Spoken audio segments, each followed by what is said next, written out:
This morning, we're going to be joined by three panelists as usual. And again, I'll go into the formal introduction in just a moment, but want to take the time just to welcome you all again to our last webinar. So very excited about this, not just because it's the last, but because it's been a successful webinar series. And I will go ahead and start. So good morning, welcome, or good afternoon, wherever you happen to be. Welcome to the Global Institute's Managing the Assets of the Church webinar series. We are doing our last one today, which is probably our most important one on the topic of management of talent and skills.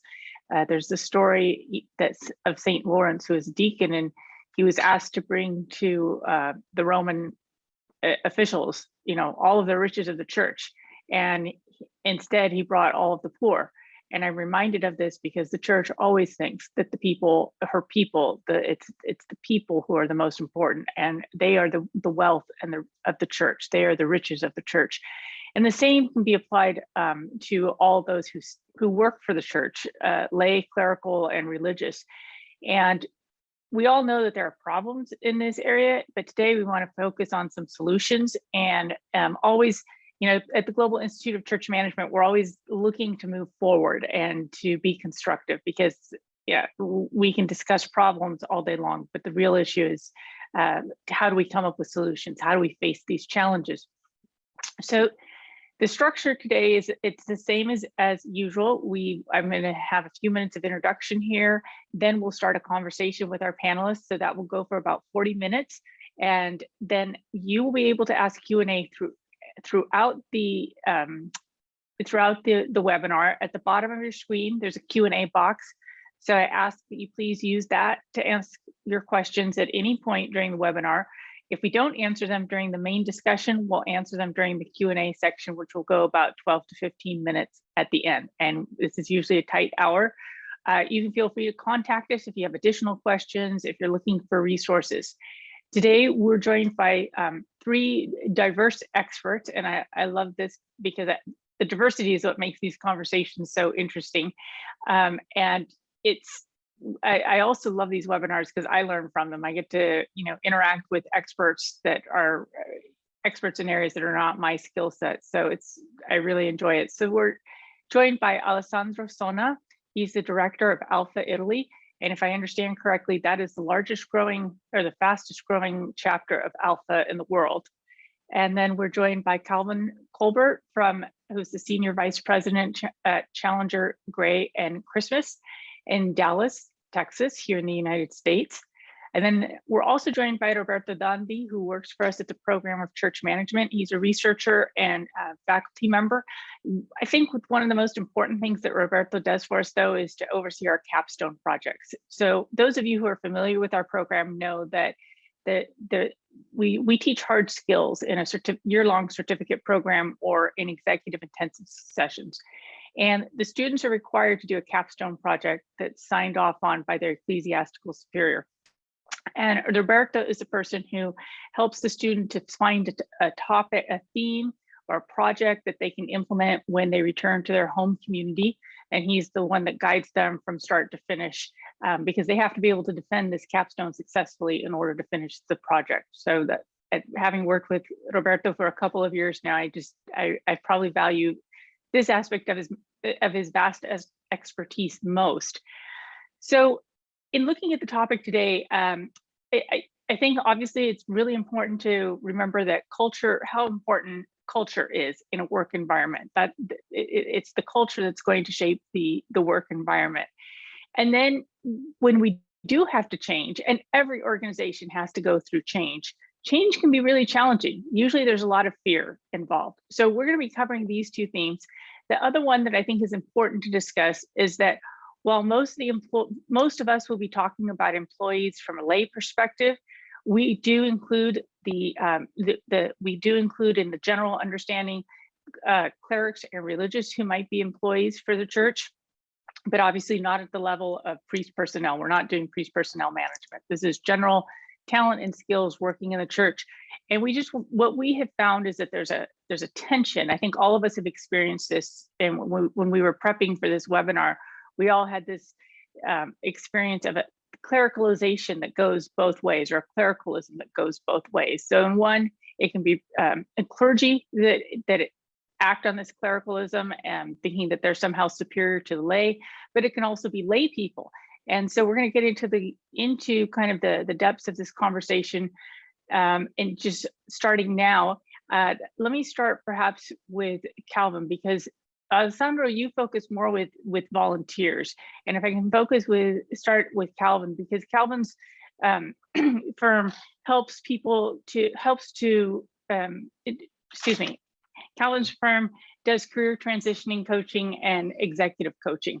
So you see Calvin gets to see the messy side of this. And maybe Calvin, if I can start with you addressing this issue of culture and also recruitment and selection. Thanks, Pia.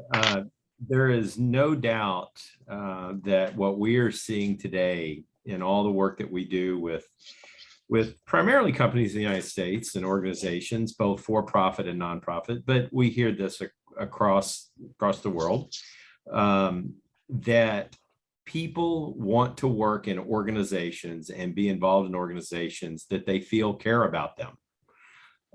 Even the most profit-driven organizations are hearing from their staff that we need to know that you care and that you treat us real and that we are not just a number. I think everyone is struggling today in society with the fact that all the great technological advances we've had over the last several years have enabled us to do new things like Zoom. On the other hand, it has also somewhat created more of a transactional culture versus a relational culture in how we deal with each other. And that happens a lot in organizations. You will hear, you mentioned clericalism. My boss, who is also a deacon in the Catholic Church, he and I have both compared before the fact that clericalism in the secular form is called a bully. In the secular workforce, people and young people in particular are not interested in bullies. And so culture really matters in how you attract people to all types of organizations, not just the church.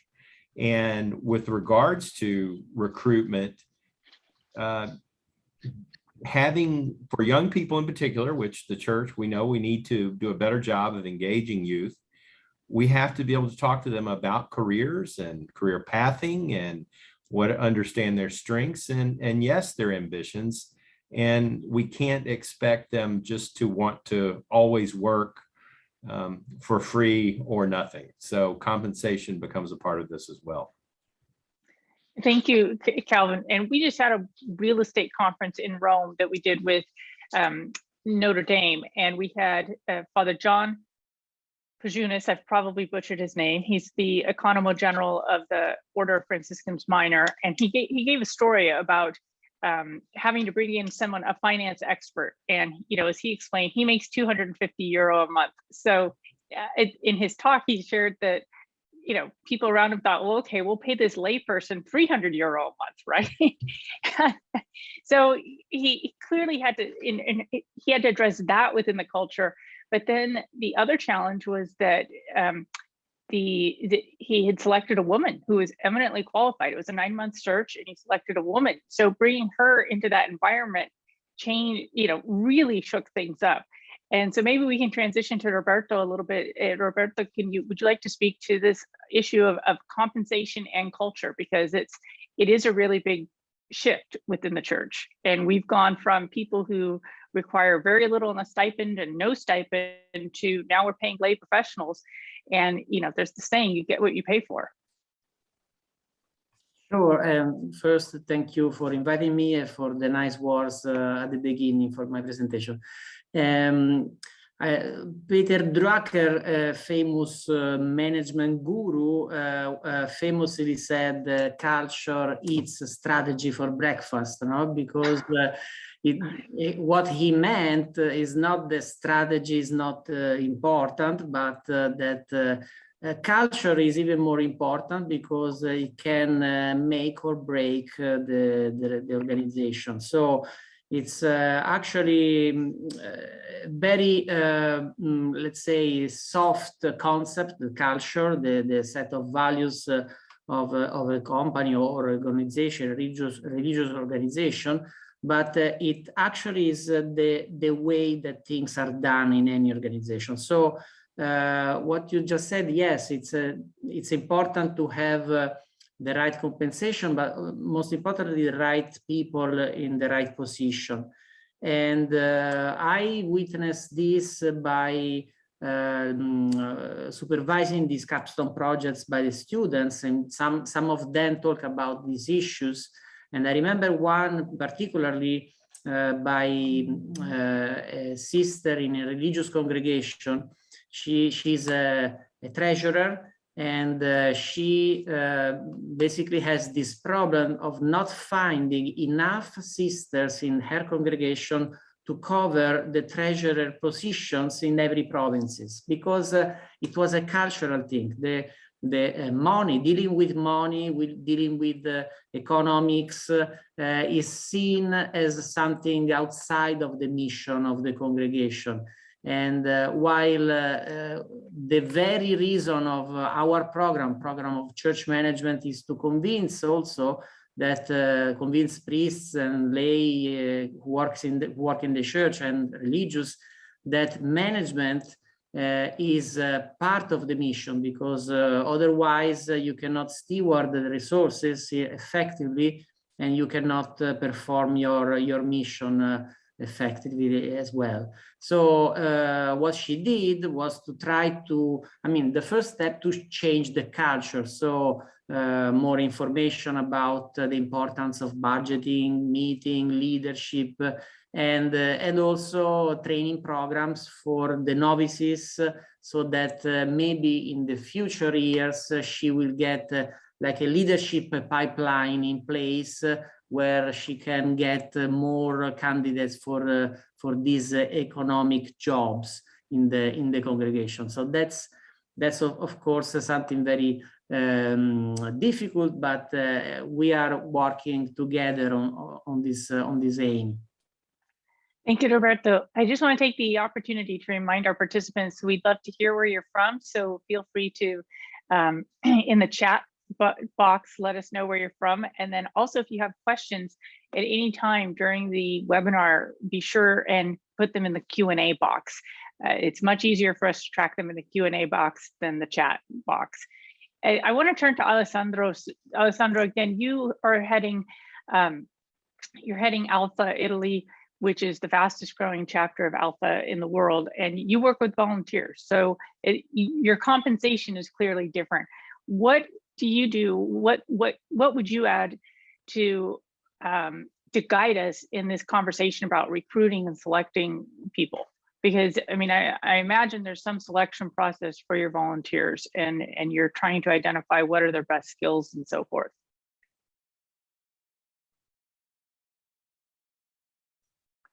Oh, you're on mute, Alessandro.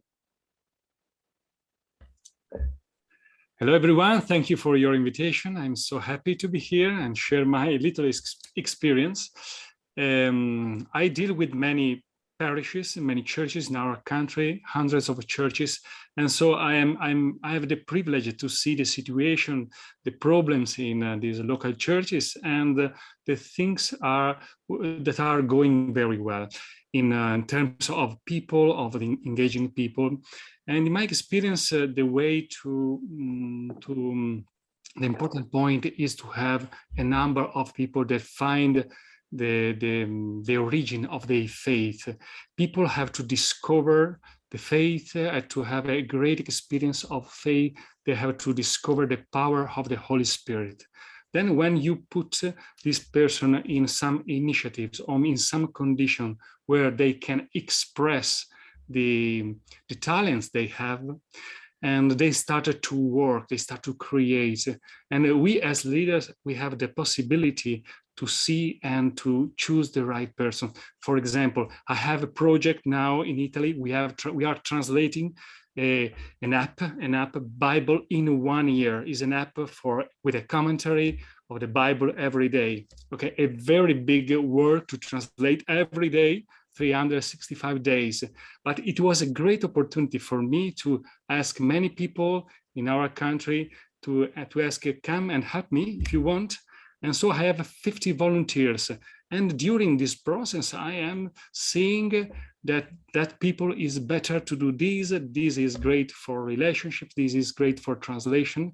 And so we have to create in local churches the opportunities to see their talents growing. And the Alpha course is a great tool to start with this dynamic. Thank you, Alessandro. I think switching, maybe I can come back to Calvin. You know, I think Alessandro hits on a really good this theme again that we're going to be talking about this the entire hour, but helping people to identify their skills and talents. And that's a different environment than one in which is kind of top down. People really aren't allowed to explore what their skills and talents are, to develop them. Could you maybe speak to that, Calvin, in terms of how do we encourage that, especially if we're in a management position? And then from the flip side, if you're not in a management position, what do you do? Okay.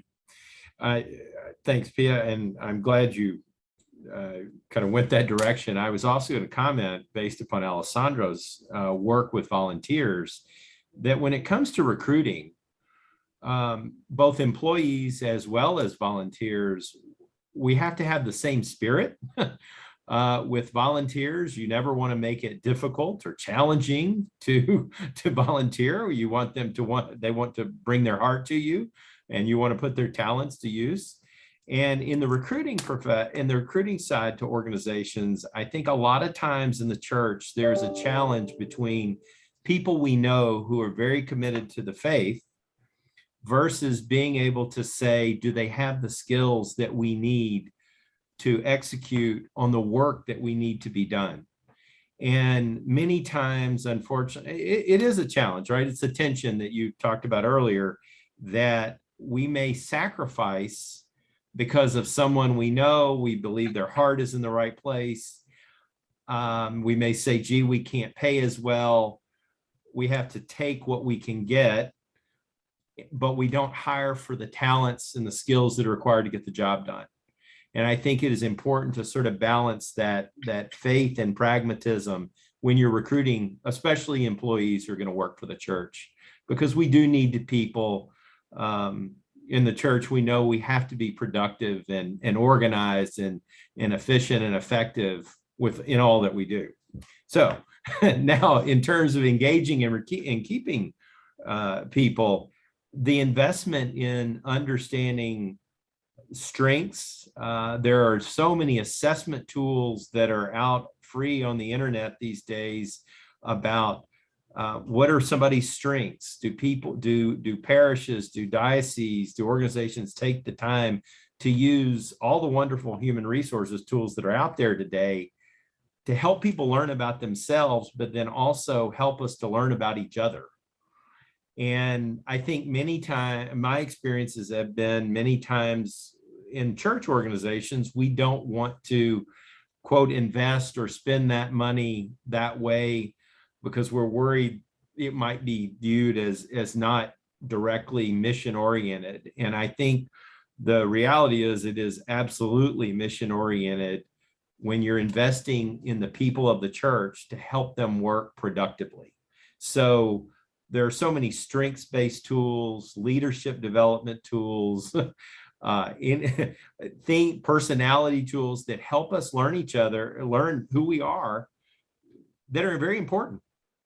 We in the church spend a lot of time in marriage preparation, helping couples learn each other, but sometimes we don't spend as much time helping organizations and employers and employees learn each other. So it's an investment philosophy that says our people, we have to invest in them. And so, Calvin, what would you say to the person who's not in a management role, they're working for the church and wanting to change the culture, wanting to advance their career? I mean, that person usually feels stuck. Are they stuck, or is there a way out? Is there a way that they can, obviously they can take the assessment test themselves, they can avail themselves of a lot of resources, but can someone, further down the totem pole further down the food chain, can that person affect change at the top? Wow. The ultimate question that everybody has. My belief is that you can affect change personally and know and understand yourself first. And I always believe that if you're in an organization that can't handle discussion and dialogue and a willingness to talk about what your humanity is and what your aspirations are, then that may not be a good organization to actually work in. I think that's where parish managers come into play, as well as pastors and certainly clergy who are directly involved in the management of people. My belief is you can make change, but how far up we get is very challenging, as we know in the church. And so, you know, the whole expression, I think Roberto was kind of alluding to this earlier, things are local. You have to start local first, because top down is a hard way to begin. Well, and so in a similar vein, I'd like to turn maybe to Roberto. You know, some of our viewers are coming from countries where it's also very difficult to make changes in staff. It's very difficult to lay someone off, to fire someone if they're not skilled. How does somebody in that situation, you know, if you're in a country where it's very difficult to change who works for you and to change workers out, how do you begin to work with the situation that you've got? Because I think that's the reality in a lot of countries, and to me it's a huge challenge, I think, for people running any organization, whether it's secular or church-based. Yes, so the quick response is high, slow, and terminate fast. But if you cannot do that, of course, you need to stick with the regulations of the specific countries. And so the suggestion is also valid. So you need to be careful in hiring the right people for the job, of course. Talking about what Calvin just said, yes, there is this balance to do between competence and identity.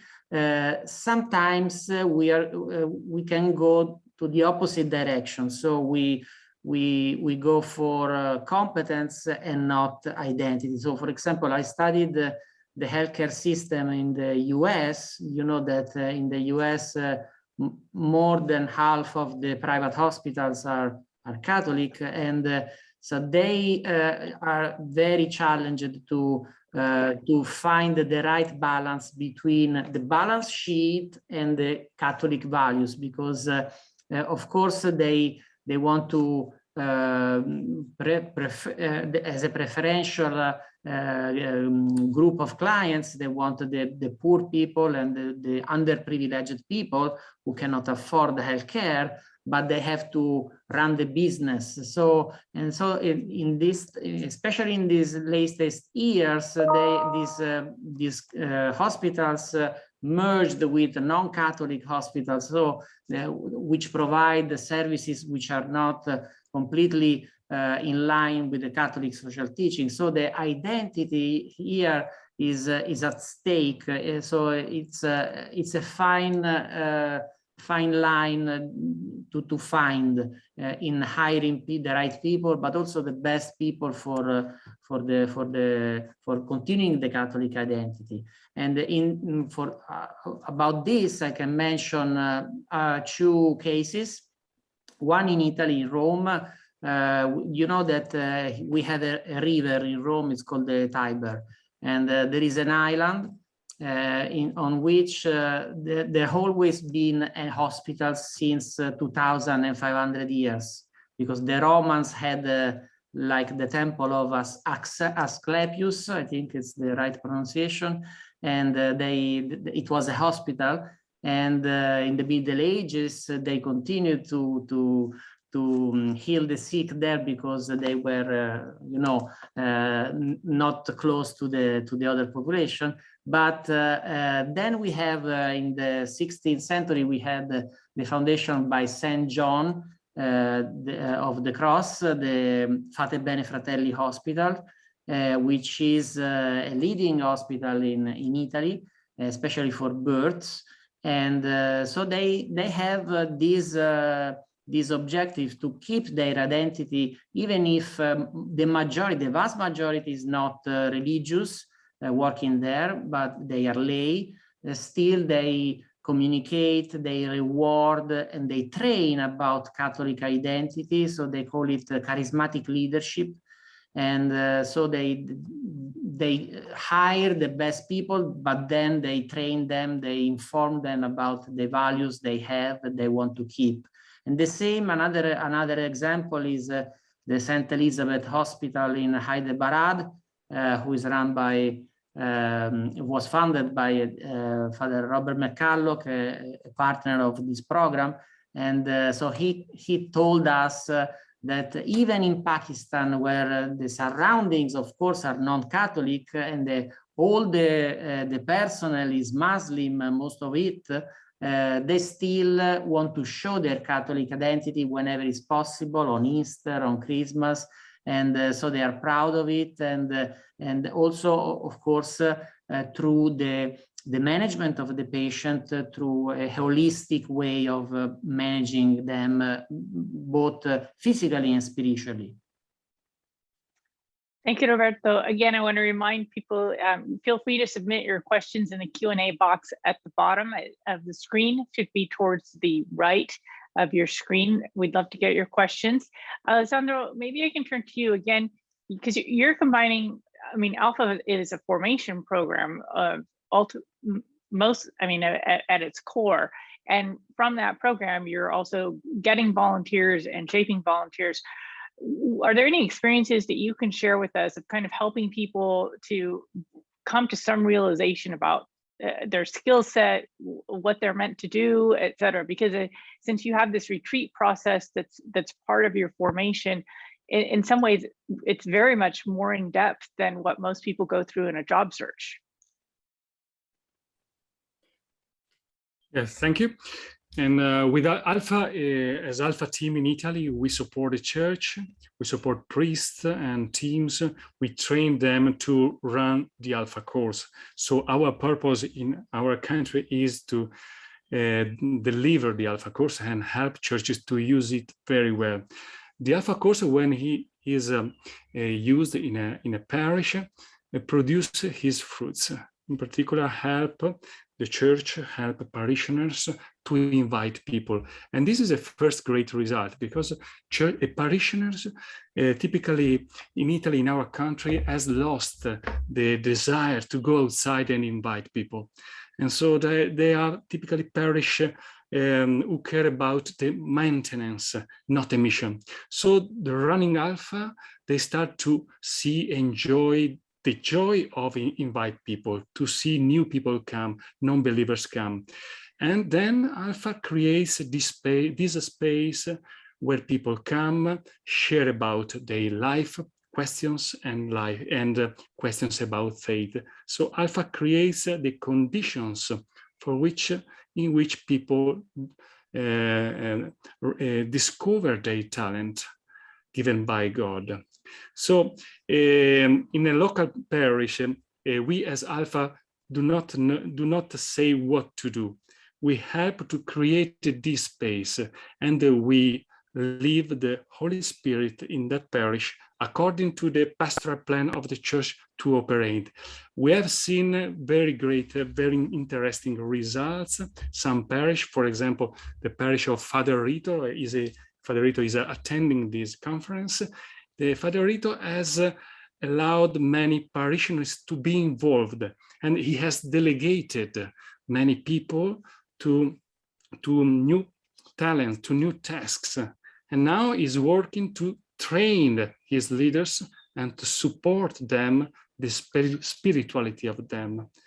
So Alpha can give you the tool to start this transformation process. Thank you, Alessandro. And turning back to Calvin, so how do, with volunteers, I think sometimes the church underestimates the value, the skill set that someone brings. I mean, one of our board members is a CEO, and he says, you know, I'm happy to spray down pews for COVID, right? But my skill set, actually, my professional skill set would probably be of much more use to the parish, to this church. And similarly, for those who are paid, how, you know, career development is difficult in the church because there is a ceiling, and that ceiling sometimes is a clerical ceiling. It mostly is a clerical ceiling, and even for religious and clerics in the church, there's only so far you can go. So how do you address the question of career development, particularly for, I mean, I think we misuse our volunteers tremendously, but then looking at the employment sector with our employees, how in the church do we help people to encourage career development so that they're happy in their positions? Sure. I think there's, first of all, I think when we're talking about career development from the organization's perspective, one of the things I think we're often afraid to do in either the church or nonprofit organizations is have what typically would be called performance management discussions. And performance management should not be about what you're doing wrong, but it should also be about what the employee is doing right and what their talents are and the things they're interested in and where they want to go and things like that. So at a very simple level, if an organization is not having a basic performance management discussion twice a year, really, not just once a year, then that is a very simple process to put in place. It doesn't have to be overly organized or things like that. And obviously there are various countries have regulatory perspectives of that, but I think a lot of times we're afraid to have that discussion. So that's number one. Now, with regards to career development, the world of work post-COVID is really changing. And what we've all heard over the last several years is that millennials and the Gen Z group and the youth, they want different types of experiences within organizations to grow and develop. And what we're learning is that doesn't always have to mean moving up a ladder. In the church, guess what? There's not a lot, there's only so much room for lay people to, quote, move up. But if you understand someone's talents and their strengths and their interests, and you give them opportunities to move from parish to parish or parish to diocese or diocese to, we need to get better at that and give people, and if we have those conversations about the development experiences people are seeking and identify that, we will be a much more robust place for people everywhere to work. The church should be a very fluid, exciting place for people to work because they can bring their heart to their employment. And in that performance management, can you kind of give us some guidelines as to what that looks like? Can it be, is it does it go both directions? I mean, is the employee able to give, what does healthy performance management look like? Because I think a lot of us don't know. There's all sorts of forms that we can pull off the internet and print out, but what does that conversation really look like from both sides, both the manager and the employee? So the best thinking today is that performance management is an ongoing conversation, not a once a year review, that it is something you do over lunch. It is something that you do in conversation regularly to both identify where someone needs to improve their work, but also complement them and build on their strengths so that they can see how their strengths are impacting the work of the church or the work of the organization that they're in. Many times, I think all organizations, we probably fail to really explain to employees the impact that they are truly having. We just sort of expect them to know it. And so helping them on a regular basis to see that impact, as well as evaluating, hey, here's what you could have done better in this moment. That should be a regular process, as well as sort of a formal twice a year, once a year structured conversation with a form. There's an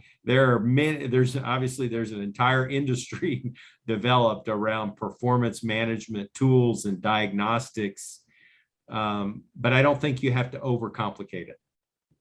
And then how about from the perspective of the employee giving feedback? I think that's and that depends a lot on the culture, but you know, how does an employee begin to even broach that? I mean, it might be the culture is completely hostile to it. Forget it. I mean, don't even start. But well, what does that look like in a healthy organization?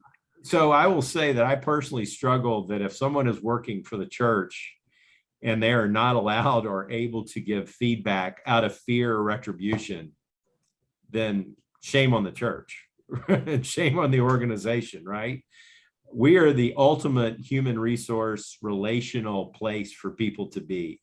So they should be able to, you should be able to say to your boss, it helps, or your superior, it helps me when you do this, or when you make this comment, or these types of things. This is the way I feel or I react. Here's what I need to do better. And it's being relational, not just, I just really believe it's about being relational both ways. And so anyways, you need to be, if the church can't be a place where employees can give feedback, then we're kind of in a tough place. And so maybe Alessandro, this is a great time to segue back to you and your experience with Alpha. Are there some particular anecdotes that you can share with us where you've been able to see this relationality be facilitated, be developed to, again, for the good of both the individual and the organization, the parish? Yes, of course. In a parish, in a local church, all is about relationship. All is about creating a network of people who love, because the parish, the local church, is a place where people come and stay well and feel to be a family. They have this space where talk about Jesus, talk about faith, talk about life. And so I think that the most important action we can support the church is to help them to rediscover the simplicity of the space church.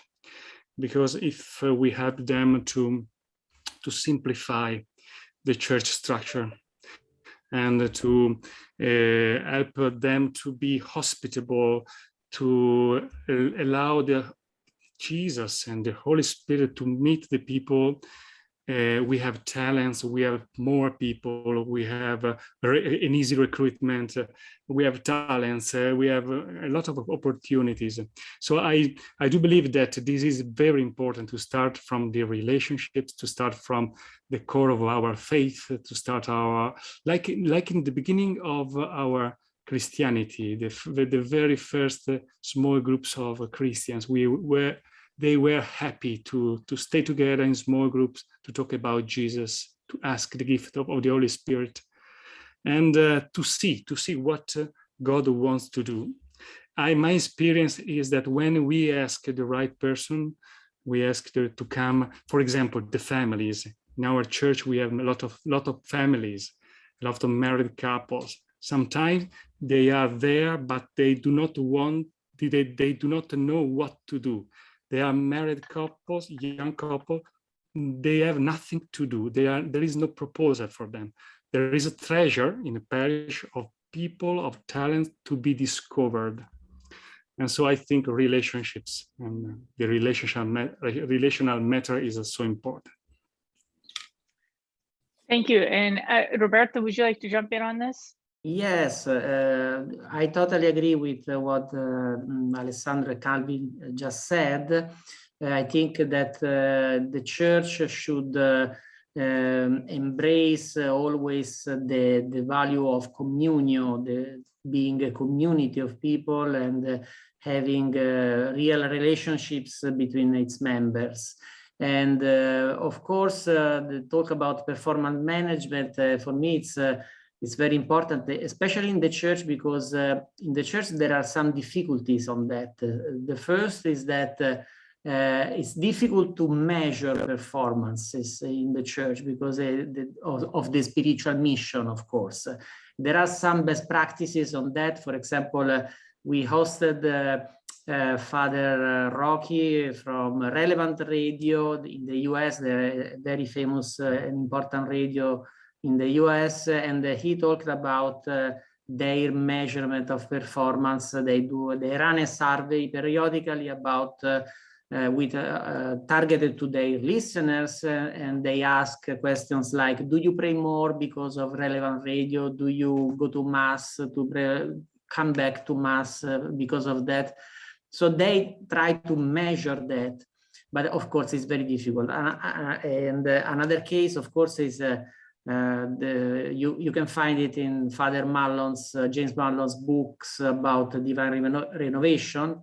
And so there are measures for the effectiveness of these alpha courses, for example. So you can count the people who enter the courses, who go on with the path, the religious conversion, and start to become volunteers, and then lead the courses, and then evangelize. So you can start on that.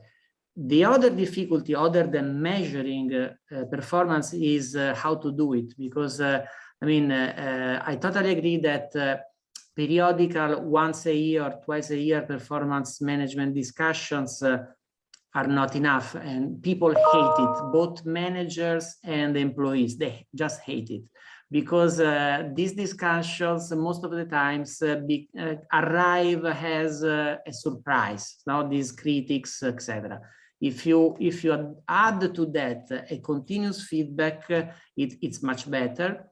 But in the church, this is not based on hard data, but my impression is that priests and religious simply are heartbroken if they have to talk to someone who is below par, and they are heartbroken in firing people. So they try to avoid that conversation. And feedback, if you do not give feedback to people, you get in trouble, because the problems get bigger and bigger until you cannot hide them. So silence is not the solution.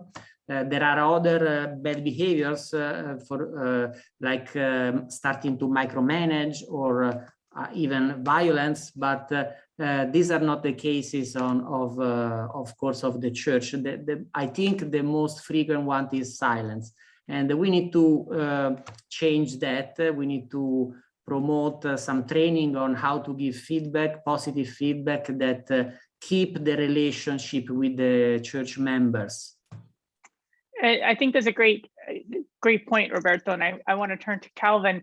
What do you do again? That I think Roberto raises a really great point, which is leadership in the church is typically conflict avoidant, and there is a lot of data that has that has been published, at least regarding leadership in the church in the United States.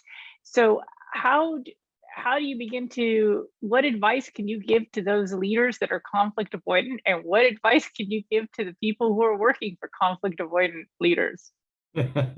Wow, big question there. Thanks, Pia. I do think Roberto brings up a good point from his conversation with people at Relevant Radio, that even if the measurement of performance is not perfect, the act of attempting to put that culturally in place is important, because there is the expression that says what matters should get measured, and we should be looking at, are we encouraging people to pray more? Do people feel more closely engaged with their church? All those types of things. We should be asking employees of the church, how do you feel, at the end of the month, do you feel that you've positively impacted members of the church? I mean, there's some basic we would call those employee satisfaction in the corporate world, but those tools are certainly available for the church.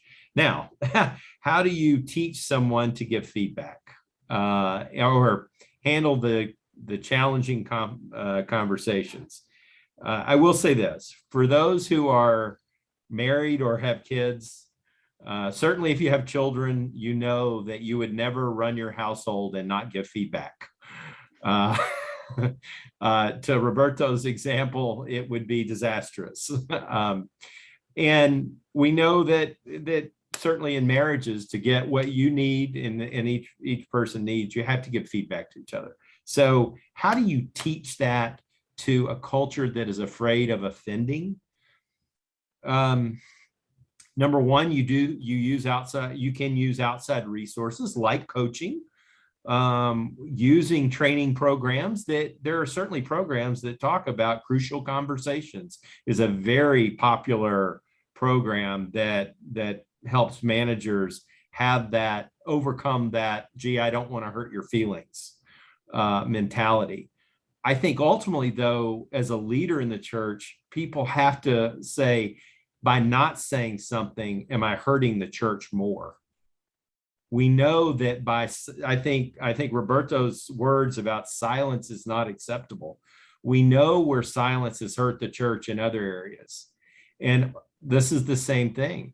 Silence that lets performance be below acceptable standards or quality or behavior hurts the church very much as well, and opens it up to things like lawsuits and litigiousness from employment agencies and governments in various countries and things like that. So I would probably call it training and coaching for the leaders is step one. And my understanding is some seminaries, some organizations certainly do a better job of that than others.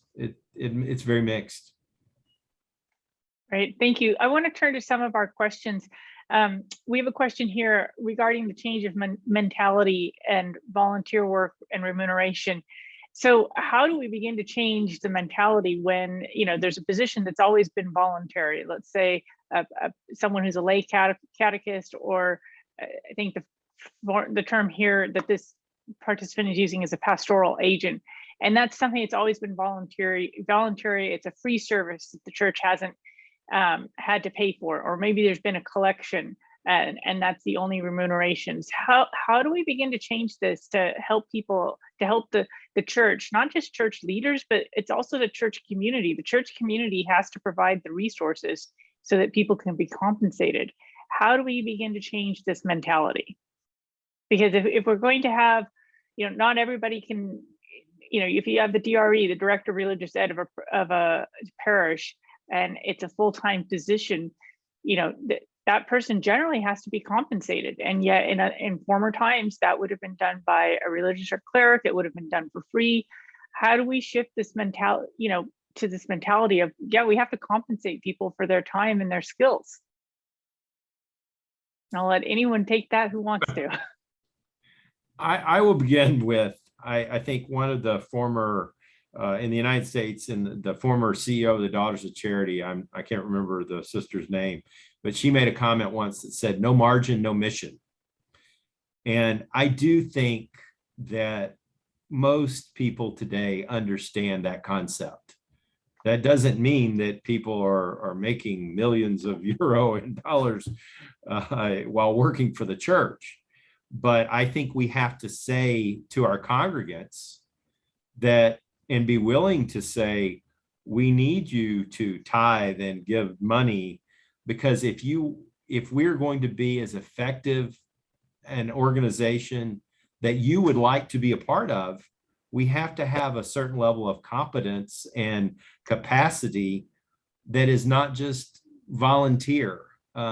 We have had a ton, church has been great because we are one of the leading volunteer organizations, but sometimes that also means we are not able to take sort of advantage of opportunities that are out there and meet a lot of needs that are out there because we are running in such a voluntary manner. And maybe Alessandro, if you could chime in, since you work with volunteers, for you, where's that line between, you know, when somebody segues, it changes from being a volunteer role to a compensated role? Is there some sort of division there, or is the Alpha experience wholly unique? You're only working with volunteers in parishes? Because clearly parishes have to have some people who are compensated for their skills. Or not, and you're on mute. Yeah. Yes, it's an interesting question in our country because we are in the Catholic Church, in the parishes, we are not used to have salaried people, typically volunteers, and the paid people is not seen very well in the church, in our churches. But sometimes we have experience, and I have seen also in our staff as Alpha, but also in some areas in dioceses where they are asking to have a paid people.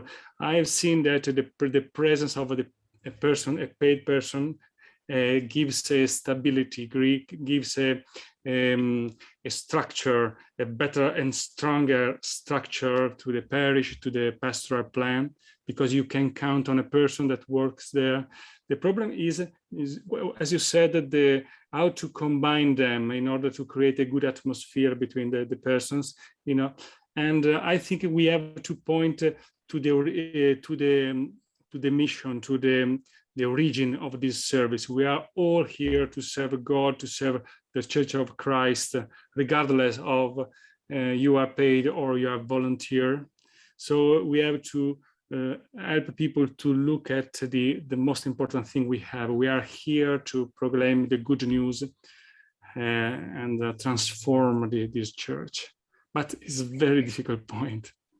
Yeah, and one of the things that we aim to do with the program of church management is we're teaching current and future church leaders, you know, best management practices, but that's not so that, you know, the religious or the cleric has to do everything. It's so that they in fact know how to identify the right lay competencies to hire, and then they can oversee those people, and that frees up the cleric or the religious to do what's more particular to their vocation. And I saw an interesting conversation one time on Twitter involving several priests, and they were talking, one of them was just exhausted with all of the day-to-day kind of administrative work of the parish.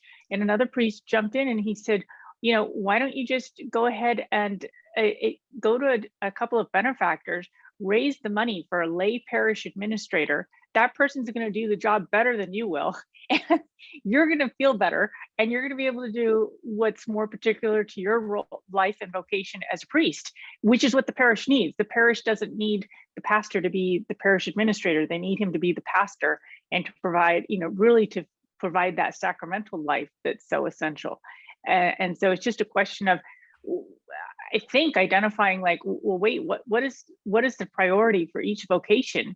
And again, in this conversation, it was one priest telling another, like, you just go to a few donors, raise the money for that role, and the parish is going to run better, and you're going to be happier, and your vocation, you're going to fulfill your vocation better, which I thought was really, it was great to see this conversation between a couple of priests on social media.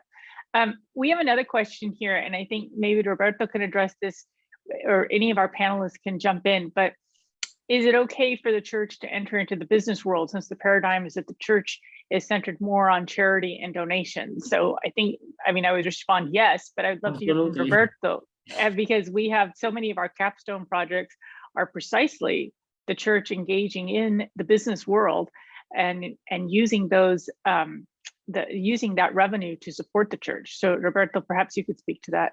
Yes, not only the church has done that for centuries, starting from the monastery of Saint Benedict, but also it's part of the mission in the sense that by providing these services, you evangelize. Think of hospitals, think of schools.